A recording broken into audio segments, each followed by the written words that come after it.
In today's wrap-up, Prime Minister Nikol Pashinyan has stated that Azerbaijan's use of force is baseless both during peace talks and even on the battlefield. The government has nominated the first of 3 new High Court judges. Serbia admits to supplying arms to Armenia. The amount of new COVID-19 cases continues to stabilize. And the US House of Representatives will vote on restoring demining aid to Karabakh.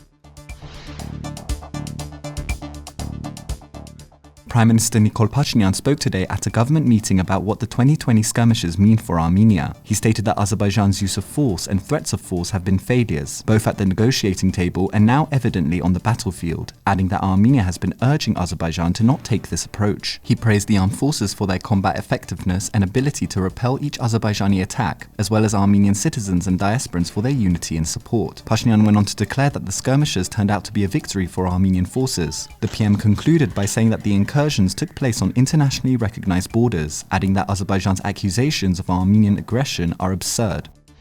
The Armenian government has nominated the first of 3 new judges of the Constitutional Court. Lawyer Vahram Avetisyan is now the first candidate who has been nominated. Avetisyan's father, David Avetisyan, was also a lawyer and chairman of the Court of Cassation and vice head of the Union of Judges. According to Armenian law, the government, president and General Assembly of Judges are the only entities that can nominate high judges. This comes after 3 High Court judges were relieved of their positions after the passing of constitutional amendments that disallowed judges from continuing on who had served for more than 12 years in total. The 3 dismissed judges disputed the government decision and appealed to the European Court of Human Rights regarding the legality of the amendments. Their appeal was, however, ultimately rejected.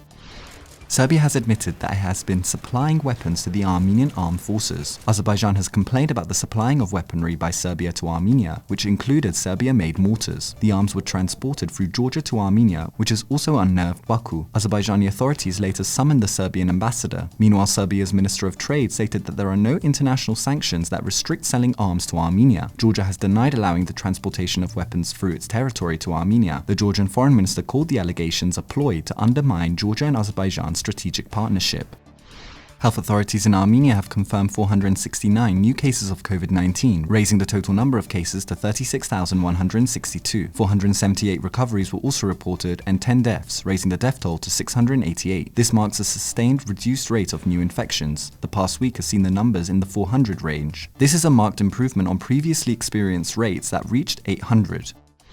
After a US State Department decision to cut US funding for an organization called Halo Trust, which had been working on demining initiatives in Nagorno-Karabakh, the US House of Representatives Rules Committee has approved a vote in the House on restoring the demining aid to Nagorno-Karabakh. The State Department justified its decision earlier this year, stating that no major injuries had taken place in Karabakh as a result of landmines since 2017. The House panel also rejected 2 amendments, one which would halt any funds meant for demining Karabakh, and another which sought to increase aid money. Halo Trust has managed to cleared tens of thousands of acres of landmines in Artsakh and has removed tens of thousands of mines.